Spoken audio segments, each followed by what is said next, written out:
Good afternoon. Thank you all for being here today as we conclude our speaker series on the crisis in Israel. I'm Jim Weinberg, a former president of the Jewish Community Federation of Richmond and the chairperson of the law firm Hirschler Fleischer. Today's session focuses on legal insights and delves into issues of international law with respect to the case against Israel in the International Court of Justice, and explores the distinctions between hate speech and free speech in America. I'm honored to be among the hosts of this event today, together with Brian Green, Maya Eckstein, and Adam Winston. I also would like to extend a special thank you to our dedicated hosts throughout this series of presentations: Richard November, Helen Horowitz, Tommy Baer, Nanette Shore, and Josh Goldberg. It is now my pleasure to introduce our esteemed first speaker, Master Sergeant Oz Isaroff, who is in the Reserve Service of the IDF's International Media Branch. He received his law degree from Hebrew University and worked recently in the District Attorney's Office in Tel Aviv. Master Sergeant, thank you for being here, and the floor is yours. I said it's an honor to be here, and thank you very much for inviting us to speak. I think I want to start, before I give you guys a brief summary or talking about the situation currently. You stated that I'm in reserves. And something that is very important for me to say when I talk to groups for the past almost 4 months is that until October 7th, I was a civilian. Actually, I'm now studying to my bar exam to be a lawyer. And I finished to be an intern in the DA's office in Tel Aviv. And I was a civilian. I finished my army service in the beginning of 2017. And as of many Israelis for the past year, I had significant issues with the way that Israel is going and Israel's government. And I was one of those who said, with what is going on, I might not be willing to be part of reserves if things happen. And I'm saying this now, and you see that I'm in reserves, because October 7th changed everything. Not only for me, but for, I would say, all Israelis. And I think most of the Jewish community around the world. But in Israel, we really see how all of us on October 7th changed the way that we saw and changed the way that we take part in defending our country. And it doesn't matter what we think or we feel about current government or past government or future government. So I've been in reserve since for the past almost 4 months now, which is it's crazy. And as we're speaking,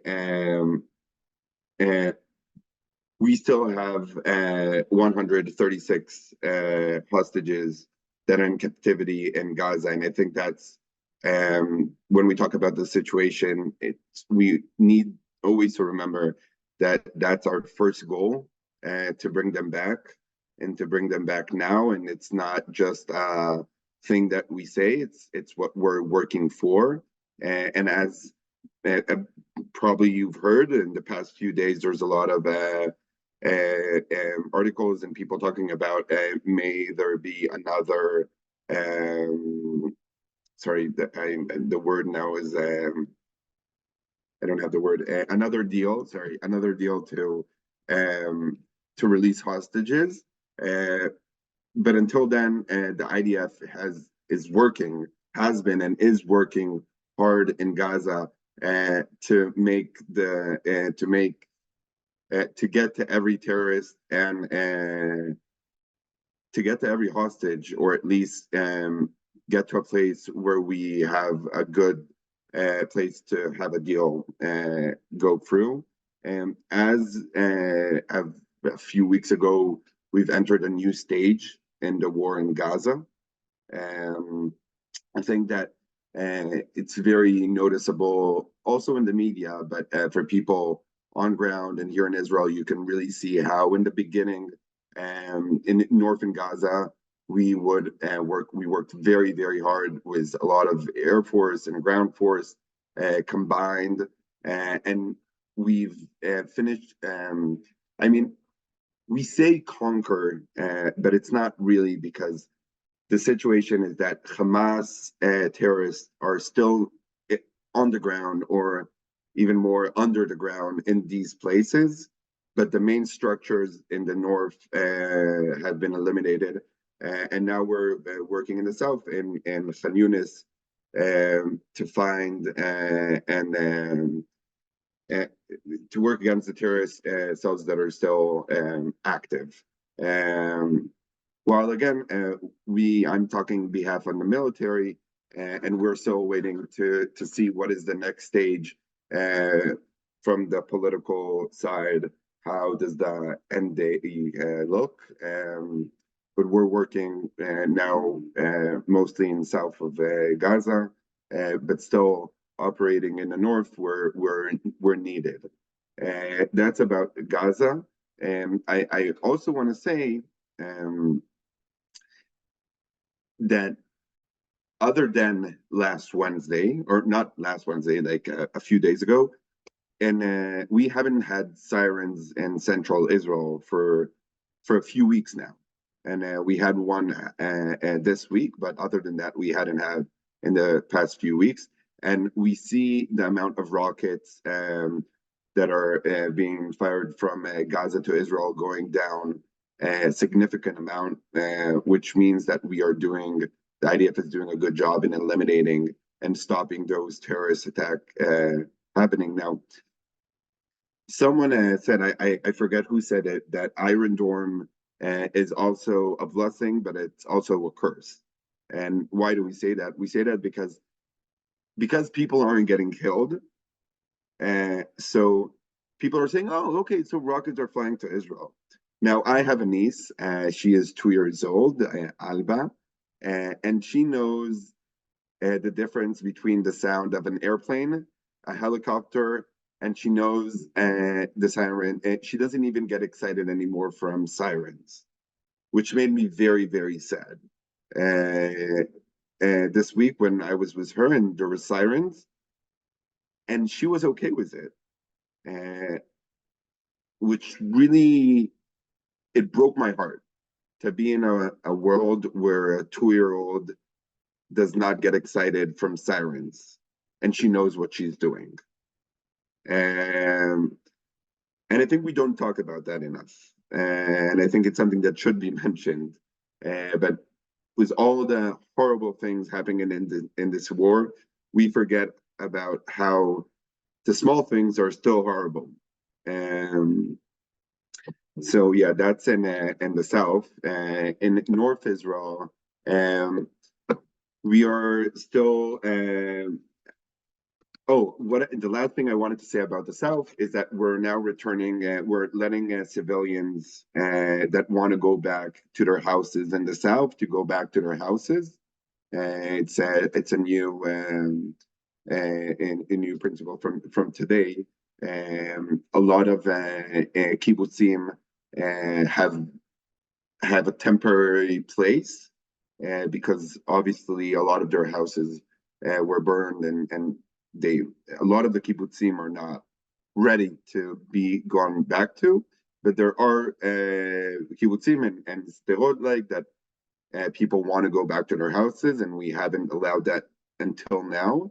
And today we announced that we allow for whom that wants to go back, that they're allowed to go back, which shows that our military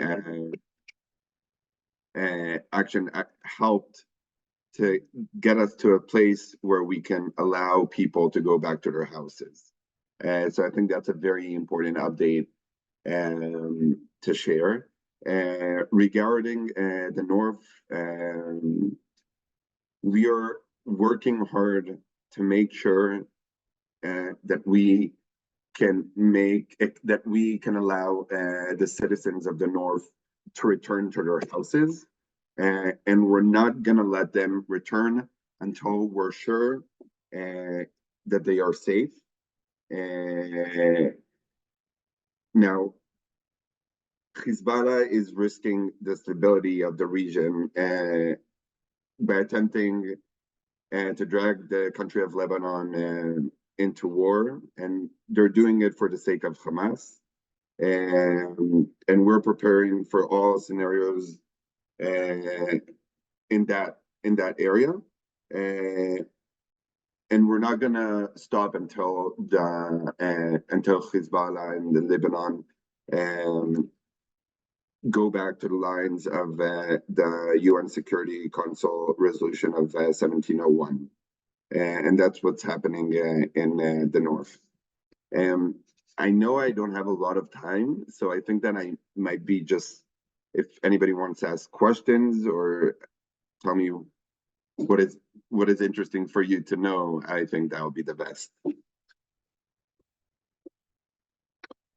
I think for the sake of time, we're going to let you go back to what you need to do, and we're going to move on to our next speaker. So thank you for joining us, Oz, and thank you for sharing. We really appreciate it. Welcome.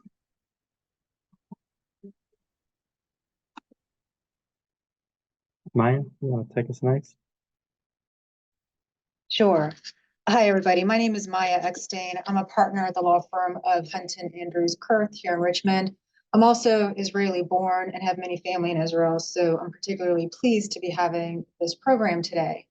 It's my great honor that we welcome today's featured speaker, Professor Frances Rodé.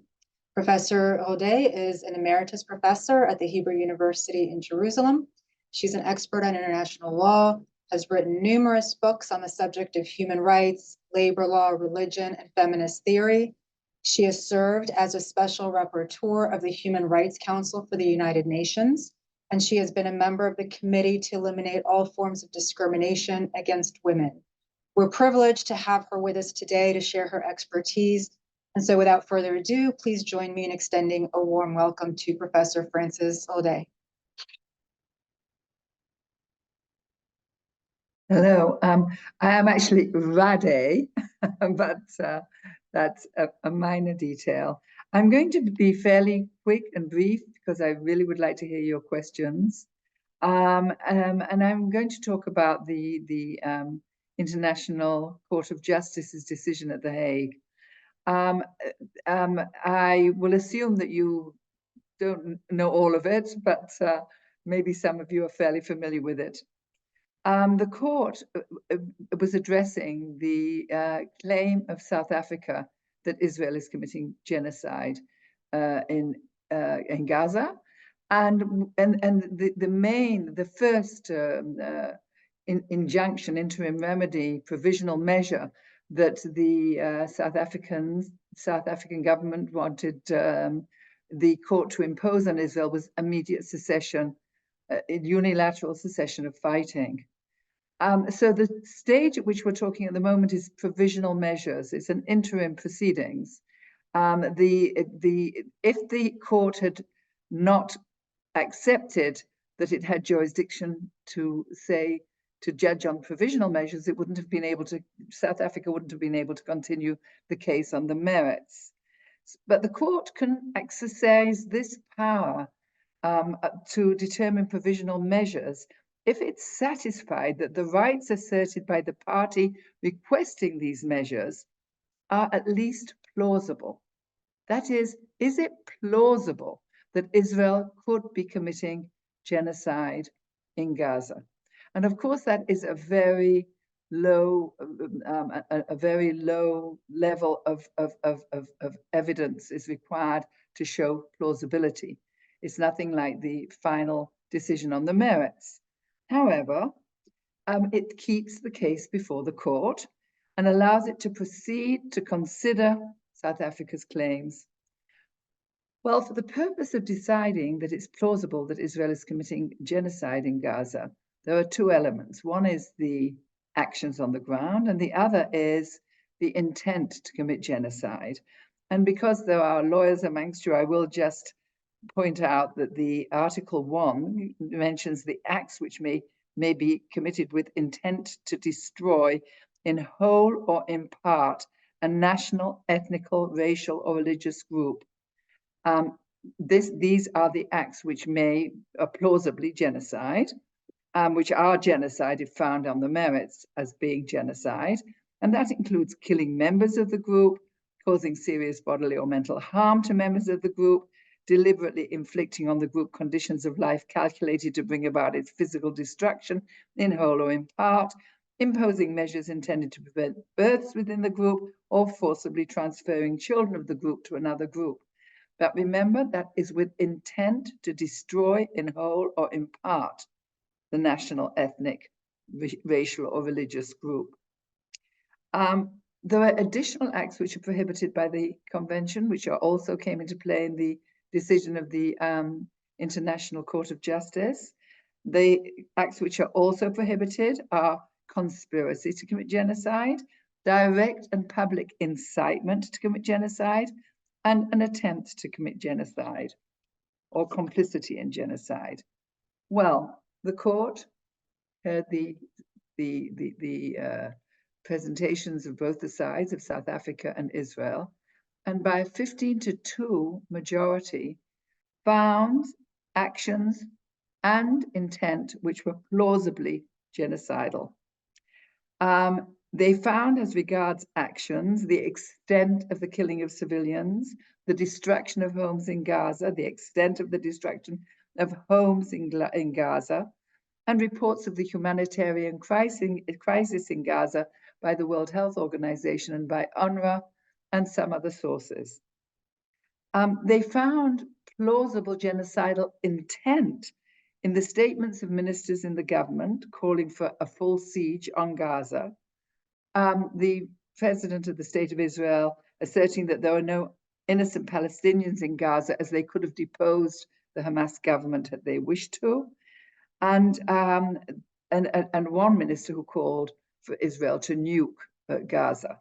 The requirement, the call by the Minister of Defense for a full siege on Gaza, in which he said, because they're animals, but it seems that he actually intended to call the Hamas animals, but nevertheless connecting that to the idea of a full siege on Gaza, including electricity and food and so on, brought that within also the decision of the 15 out of the 17 members of the court, judges in the court, to decide that this was a plausibly intent of the State of Israel to commit genocide.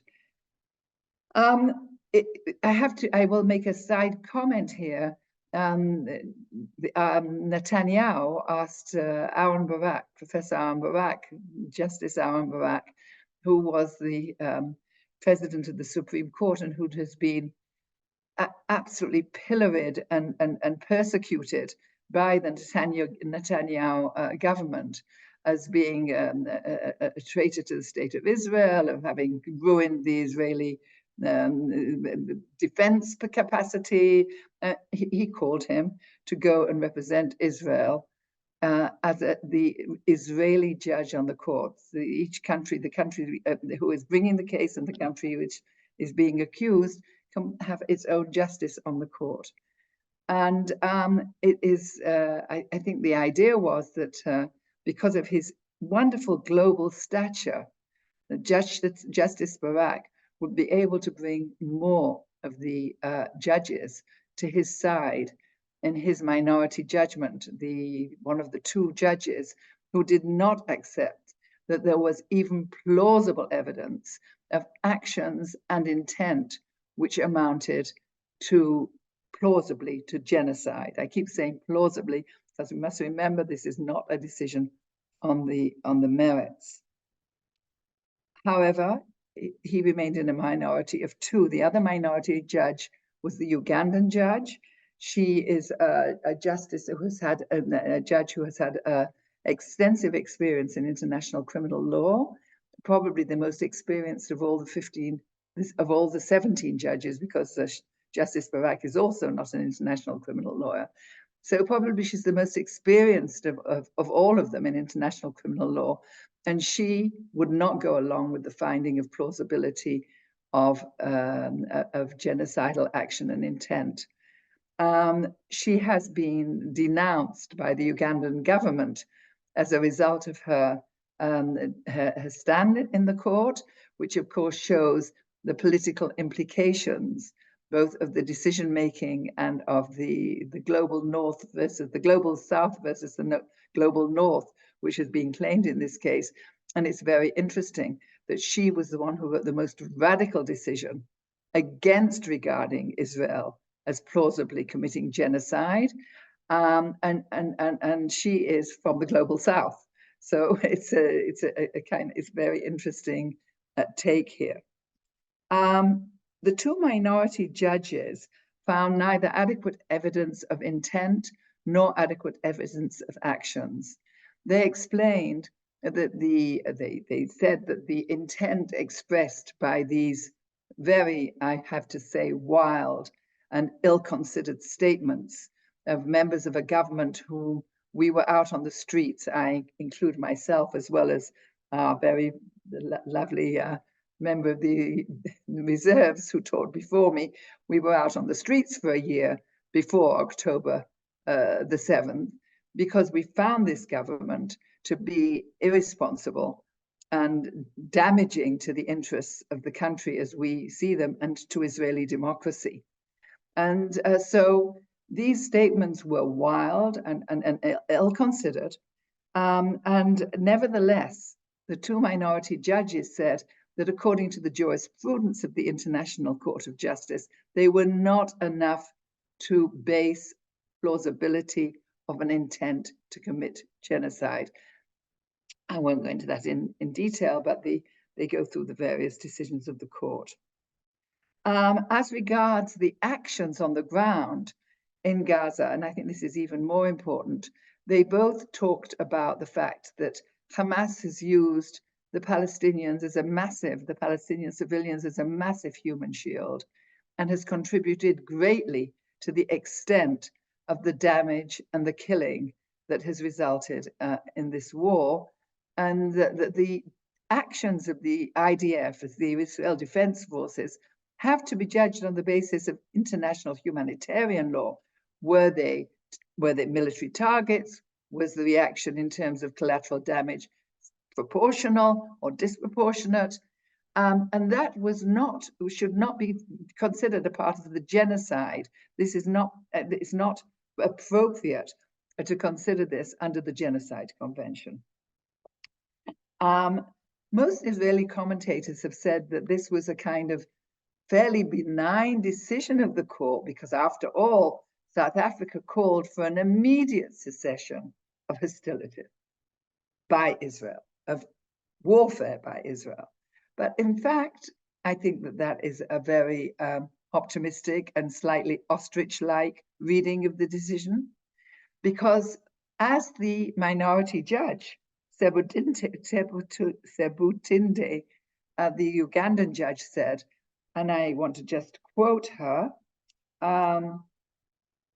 she said, that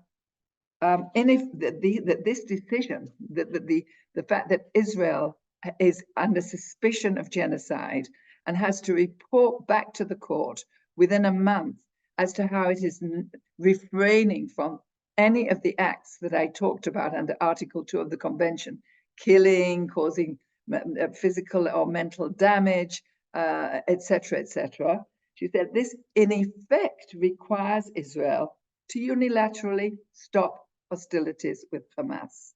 And I tend to think, and that was my initial reaction to the judgment as well, that it's not phrased as a demand for cessation of hostilities, but if Israel is to be able to report in a way which responds to the court's suspicion of the plausibility of genocide, it is going to be severely restricted in pursuing the war against Hamas. The majority, 16 to 1, because Barak joined them for this, on 2 issues, Shofet Barak, Justice Barak, joined the majority in order to their requirement that Israel prevent and punish direct and public incitement to genocide, and to the enabling of humanitarian assistance. So on both those issues, the Israeli judge, Justice Barak, joined the majority. The Ugandan justice was firm in her minority dissent, and she said since there was not adequate reason to think that genocide was plausible, then these 2 remedies, these 2 requirements were also unnecessary and misguided. The impact remains asymmetrical.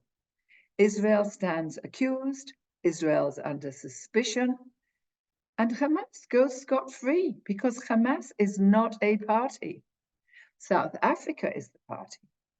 Now that problem that Israel can't accuse Hamas, it is true that in the decision, the court said, you know, we remember the events of October the 7th, and these were war crimes and so on, and we call for the immediate unconditional release of the hostages, but they have no leverage over Hamas.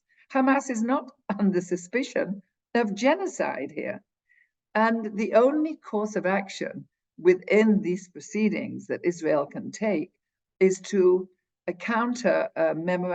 counter memorandum against South Africa that it is abusing the proceedings of genocide by representing a client who is itself committing genocide and whom South Africa is not using its influence to require to desist from committing genocide.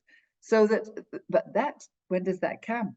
That comes at the end of all the preliminary proceedings when the court begins to discuss the merits. This can be months or years. And during that entire time, Israel is under the shadow of suspicion of committing genocide, which is very serious. It has been said by one commentator in a very interesting article that this is Kafkaesque. Well, it might be Kafkaesque. It might be that the Israeli government calls it absurd and grotesque and dismisses it completely. But we are not in the world of novels. And the implications of this process and of a decision that Israel is committing genocide are extremely serious for Israel. Many countries have, for example, domestic legislation which would not allow them to supply arms to Israel, maybe not allow them to conduct other forms of trade and diplomatic relations with Israel if it is found to have committed genocide. So it is a very serious, and I have to disagree with the previous speaker. The character and behavior of the Israeli government is a crucial factor as to how we come out of this tragic and traumatic situation, both politically and legally. I'm open for questions. Yeah, we have a couple of questions already in the chat. What can the court do if it's not satisfied by Israel's 30-day update? Now that's interesting. I think probably it can require another update. It can indicate, it can give an interim decision that this does not satisfy the requirements of punishing and preventing incitement, direct and public incitement to genocide, or it does not meet the conditions of Article 2 of the Convention. In other words, it can give warning signals to Israel as to the path which it's treading. And then another question asks, could Israel or another country bring a complaint against Hamas to the International Court of Justice? Very difficult, because though Hamas has been recognized in the ICC as a party to the Rome Convention, the ICC is the International Criminal Court, that decision has not been made about the International Court of Justice. And so though Hamas is clearly a de facto government of Gaza, the Palestinian Authority and Gaza have not been recognized as a state for all purposes of international law.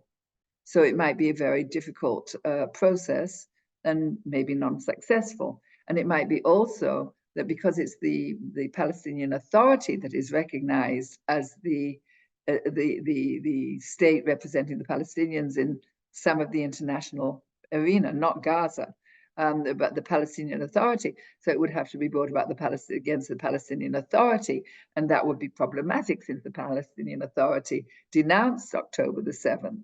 So and maybe the prospect for the day after.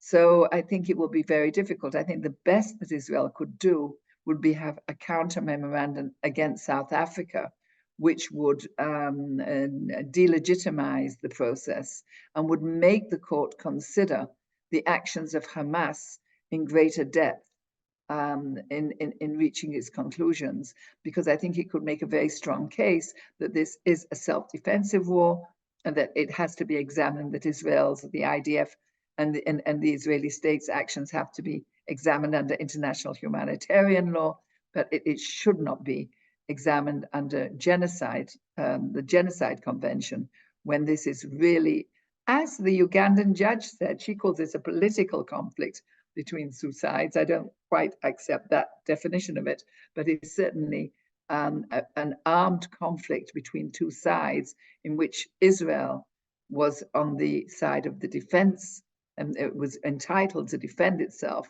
at the commencement of hostilities. Could you talk a little bit about the idea of proportionality and how that relates not only to this, but with just international law? Well, firstly, there has to be a military target. So you have to show, and you know, there's been the difficulties with the hospitals and the schools and the mosques and so on. And Israel will have to show on each and every occasion that they had proper and carefully considered evidence that there was a military target. But even if you have a military target, that does not mean you can cause unlimited collateral damage, meaning collateral damage, which is a nice euphemistic phrase for killing civilians and destroying their homes and livelihoods and so on. So there are no numbers. Proportionality is not the numbers of the state carrying out the attack vis-a-vis the numbers of the states who are the targets of the attack. So it doesn't, the numbers of Israelis killed 1,200 and several thousand injured, and plus the hostages, it's not that kind of proportionality. It's not proportionality between the numbers killed in Israel and the numbers killed in Gaza. It's proportionality between the importance of the military target, which is being attacked, and the number of, and the extent of civilian damage that is being caused.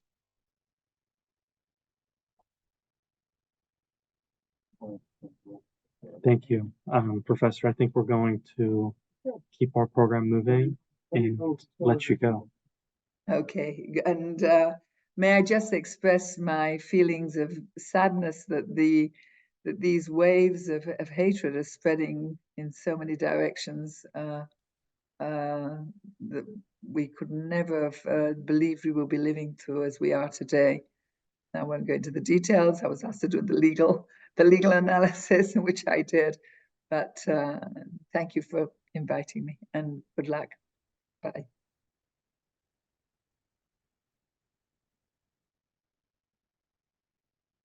You ready for me, Red? Thank you for Professor Ade for your comments. I'm Adam Winston. I'm a local government attorney at the law firm Sands Anderson here in Richmond. I served in the Israeli army. I was in the Rabbanut. Before I was a lawyer, I was a rabbi. And apropos of the topic of today's discussion, actually on October 9th, I was scheduled to fly to Israel to serve as a law clerk to Justice Daphne Barak Erez at the Supreme Court of Israel.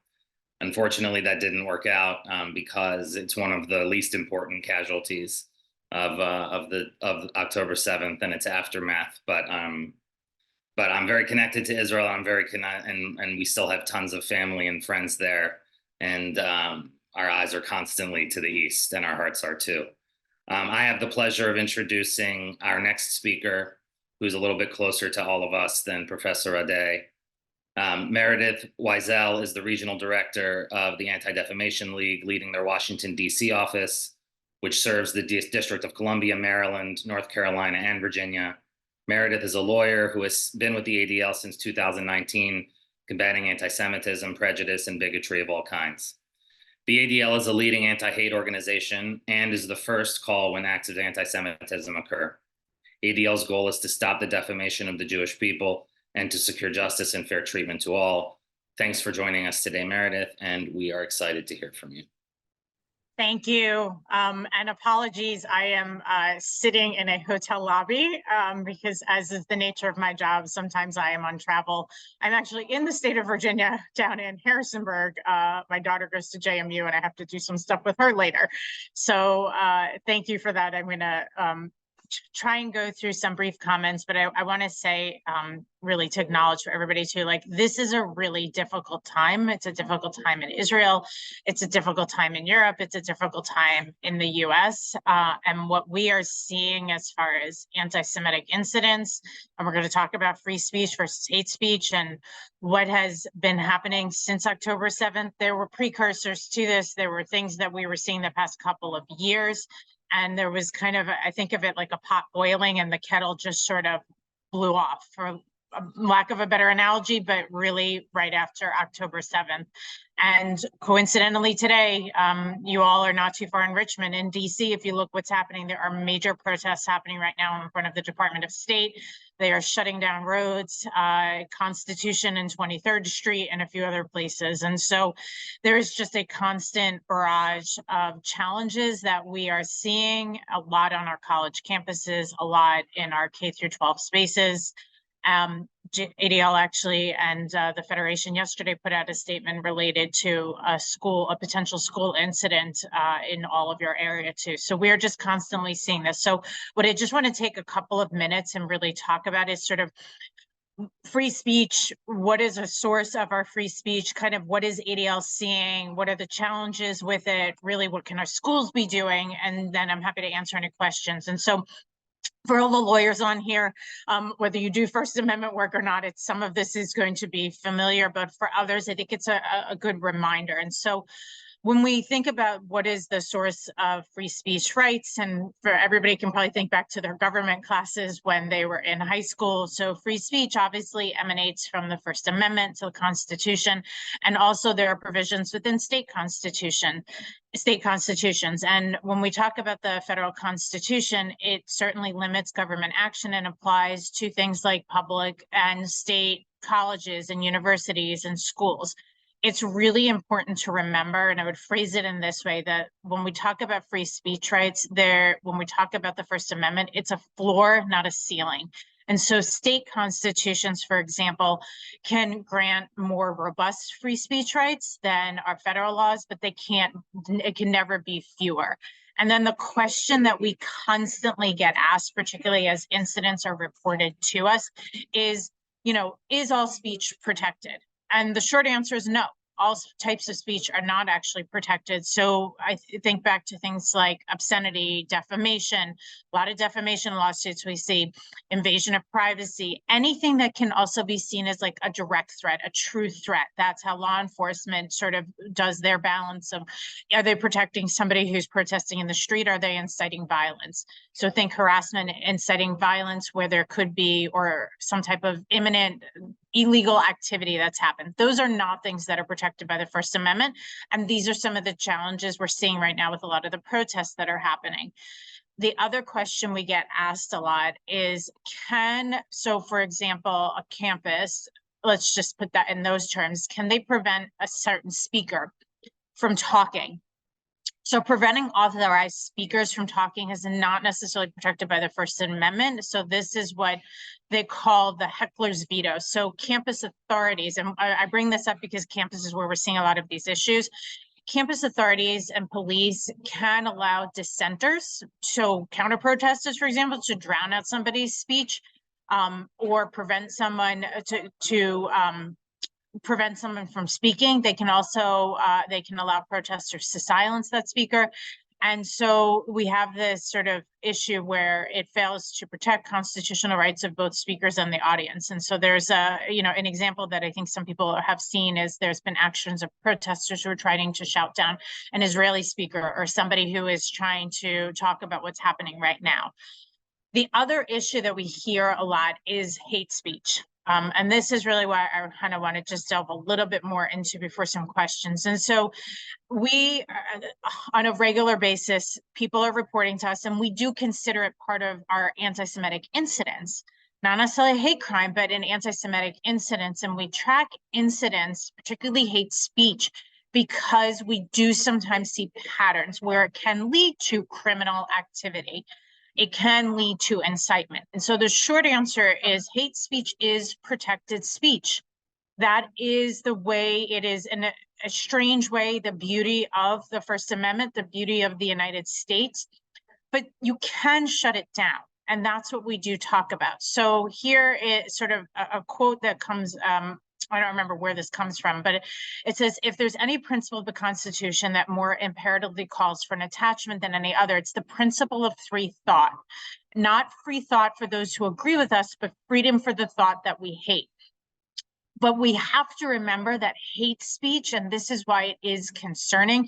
It's also why we try to monitor hate speech on social media, because it has a harmful impact. We know behind every hate and bias incident that happens, it can have a major impact on various communities. And the reality is right now, the Jewish community as a whole is hurting tremendously.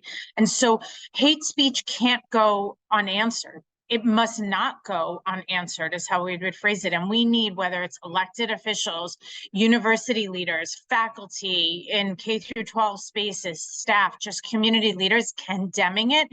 And then they can, depending on, public and private university, there are also clear policies and guidelines about free speech. So where can you protest?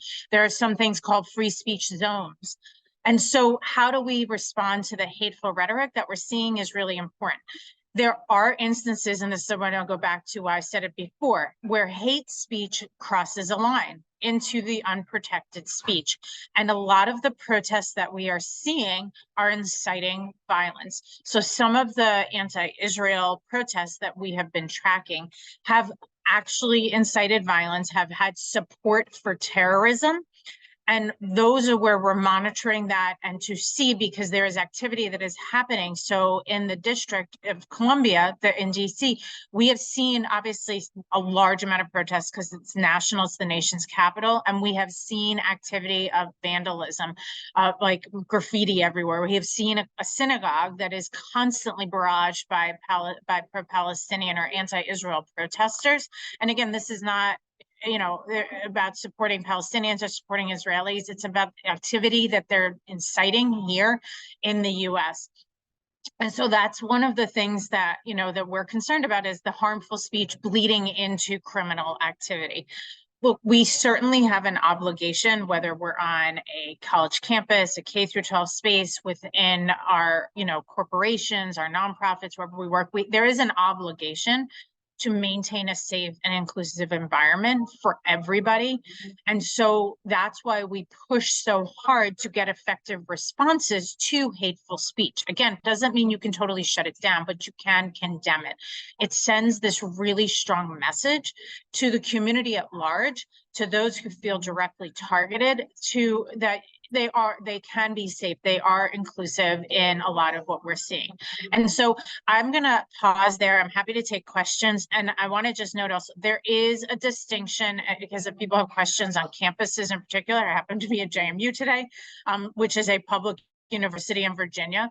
So there are private versus public universities, and how they are actually bound by the First Amendment too. There are distinctions, which is why it can be real challenges. The same thing in the K through 12 space with public versus private schools. And so that's, like I said, in general, this is a really difficult time. On a personal level, look, I work for the ADL. I've been here over 4 years. I see a lot. I hear a lot. I have personal ties to Israel as well.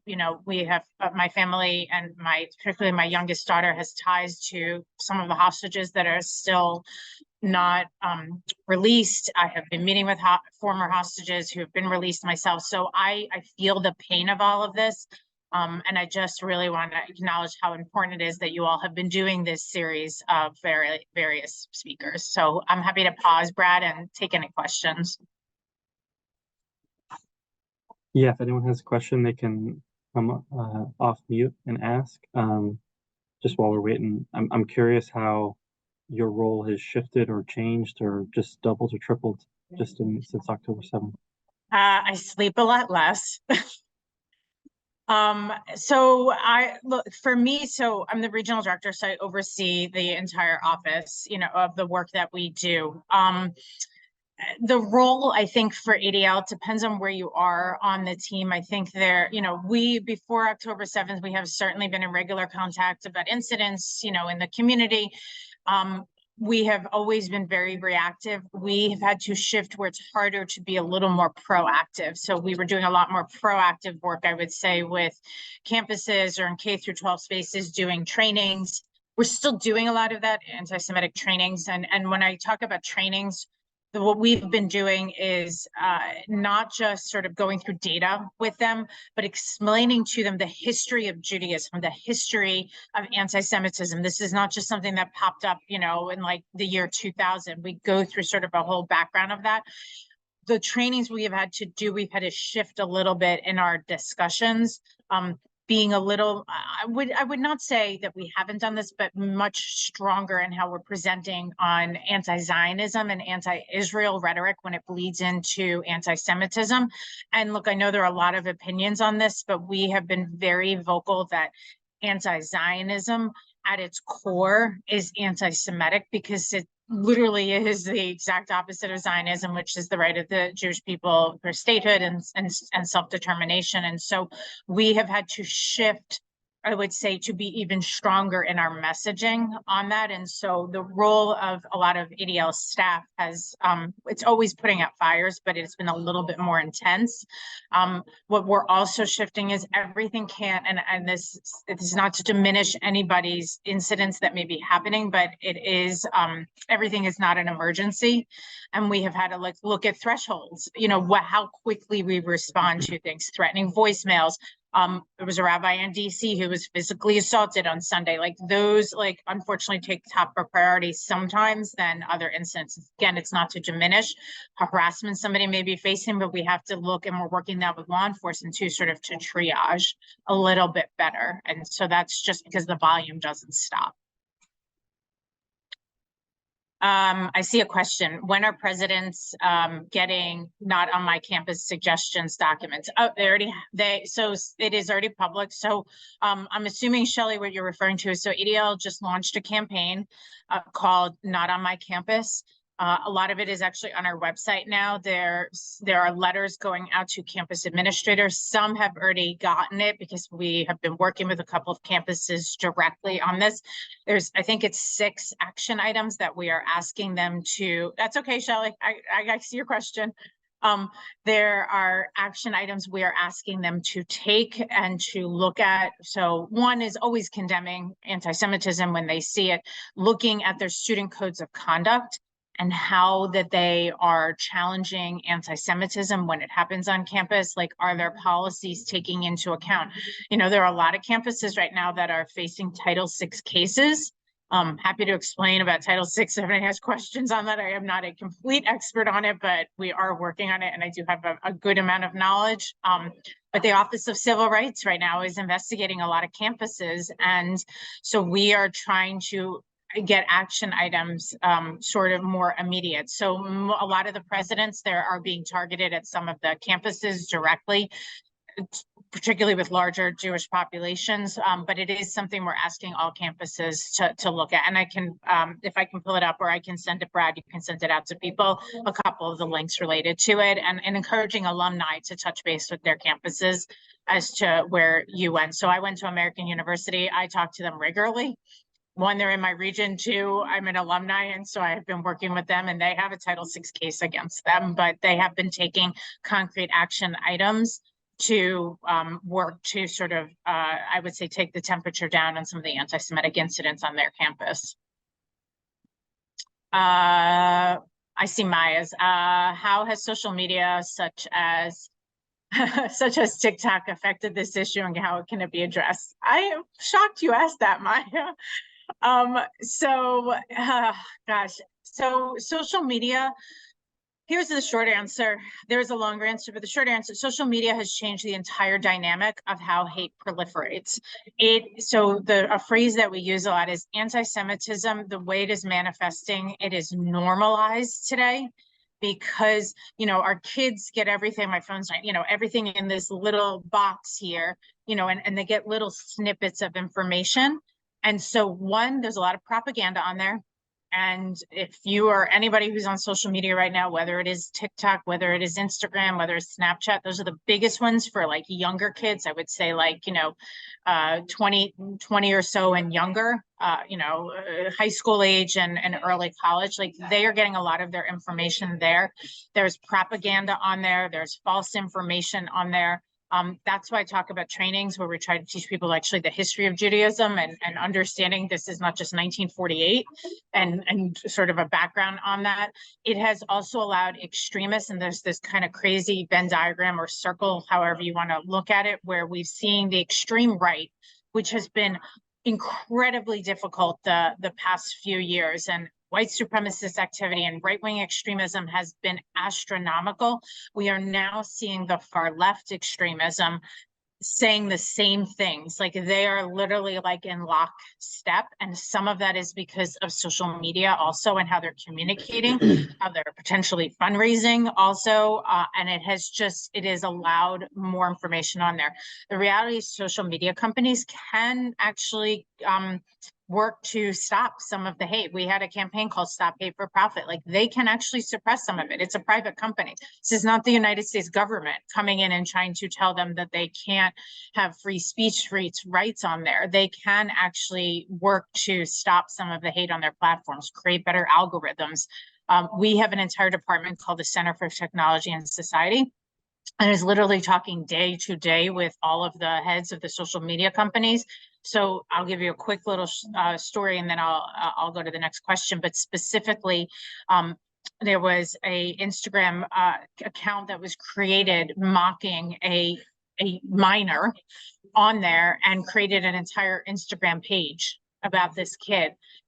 We connected with Instagram directly to try and get that page taken down, which we can do faster than the individuals can sometimes, because of the way hate is monitored, not as well as it should be. And so it has affected all of this. It has amplified what we are seeing, and it has just allowed the normalization of anti-Semitic conspiracy theories, phrases, all of that, just in like everyday life and conversations, whether it's related to Israel or not. It is all part of that. I don't think Daniel just put a thing in there about the AG's task force, which Daniel and I will serve on. Right. Meredith, I'm Yep. Brian Green. Thank you very much for taking time to be with us today. We could ask you questions. We could have had a whole hour on any of the speakers. It's been fantastic. So thank you all very much. Daniel and Brad know how to find me anytime.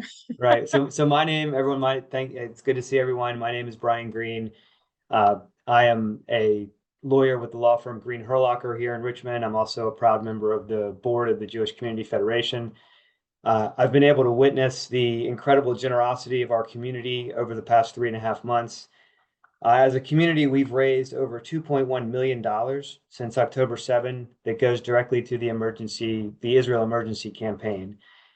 You may recall that after October 7th, we were all asked to give to the emergency campaign at a level that would make us feel uncomfortable, but at the same time, we could feel comfortable knowing that 100% of our donation was going directly to humanitarian needs in Israel, to those that directly need it, and frankly, that this is such a significant moment in our history.